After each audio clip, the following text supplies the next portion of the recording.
In this next little project, we will be making a little counter. And to do that, we're just going to get our microbit and plug it in.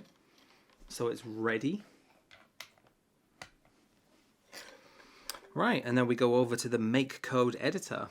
So we open the internet browser, and if you've done it once, you'll have it'll remember it. So makecode.microbit.org. We want to start a new project, and this is just going to be counter. On start, like I usually do, I think is good practice, I put a little string just to say counter.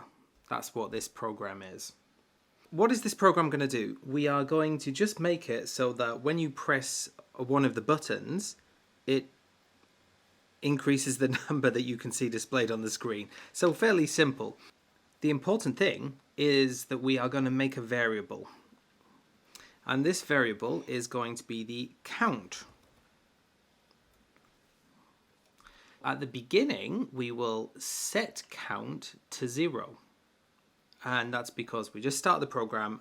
We also want to use input. So when somebody presses button A, it is going to increase the value of this variable.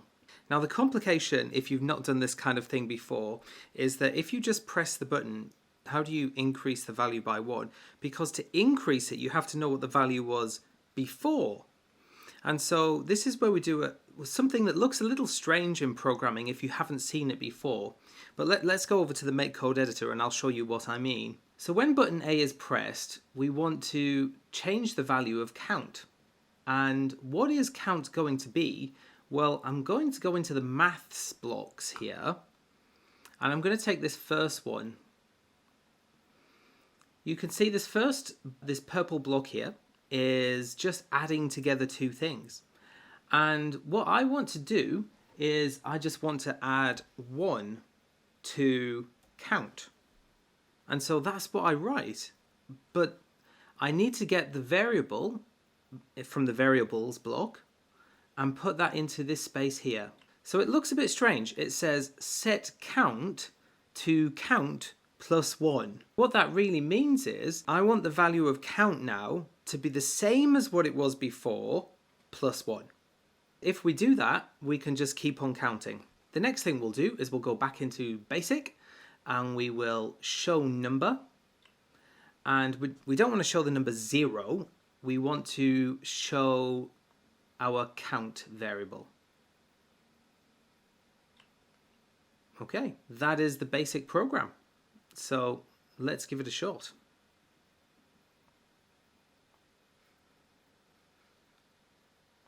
We've downloaded the hex file. Here we've got the microbit window open, and we can just copy it over. We get all the flashing. And as soon as the flashing is finished, the program will start running. And there you go, count. And now I'm going to press, and you can see it says 1. Press it again. 2, 3, 4, 5, 6. And what do you think is going to happen when it reaches 10? It just scrolls automatically. There we go, 11. So there we go. We can make this a little bit more complicated by not just counting up, but also counting down. We're going to get this block out again that says on button A pressed. And we're going to change the A to B. And then we can copy this, duplicate this, and I'll change the plus to minus. I will also duplicate this and put that in there. And now we've got two different things happening. So if we press button A, it goes up. And if we press button B, it goes down. With the microbit, we can have something that happens when you press both buttons A and buttons B at the same time. I'm going to change it to A plus B, And in this case, I'm going to duplicate that, and I'm going to set count to, I'm going to take that out and throw it away. Set count to 0. So in other words, I'm just going to reset the number. And then just for fun, I'm going to stick in something like a smiley face. And that will be followed by showing the number. Now, in a normal computer program, this AB, when you press AB, it would do set count to 0, and it would do that super quickly. And then it would tell the computer, show these LEDs, and it would do that super quickly. And then it would go to show number, and it would do that super quickly. In a normal computer program, those things would happen so quickly, we wouldn't see them happening on the microbit. But the way that the microbit works when you show LEDs or show number is it gives you a bit of time. The microbit deliberately doesn't do it so fast, so it gives you a little bit of time on each one. So I don't need to write a pause in there. If I wanted to see the smiley face for longer, I could put a pause, which just tells the microbit do nothing for a while. So I could put a pause in there, and 100 milliseconds, a tenth of a second, so it's not very long. If I change that to 1 second, you can see that's 1,000 milliseconds. But just to begin with, I'm not actually going to put that in there. We're going to download this program.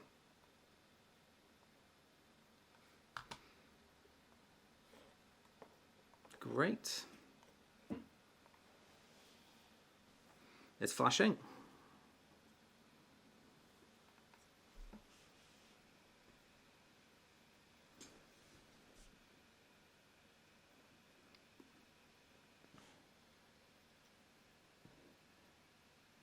Okay, so I press this, is 1, 2, 3, and if I press this it should go down.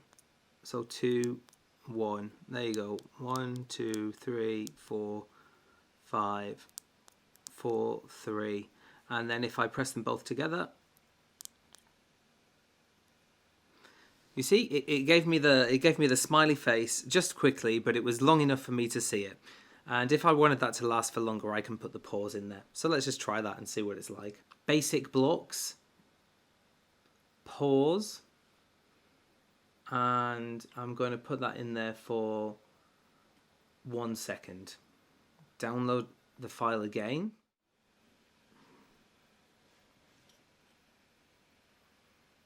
Okay, I think I have to wait for this to finish. That's why I prefer short text descriptions. Press, press, press, press. 3, 2, see, it all still works. And now when we press reset, it lasts longer. Now at the moment my counter is connected to the computer. It doesn't have to be.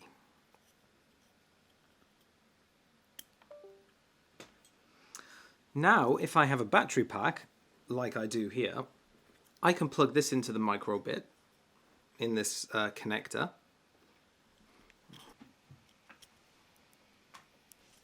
Push it in there firmly, and then I can turn it on, and it will run the same program. So now it's not connected to a computer, but it will still work. The counter.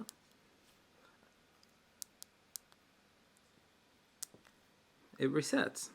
So using a microbit and a battery pack in this case, you could make your own counter that you can use to go out and do some other science in the street, like counting how many cars go past on a road in a few minutes or something like this, or counting something else. And there you go. And then when you finish, you can just turn it off. There's not any risk to the microbit to turn it off in the middle of a program. Next time, we're going to make a game where you have to mash the buttons as fast as you can, and the microbit will remember how many times you've pressed the button in a certain amount of time.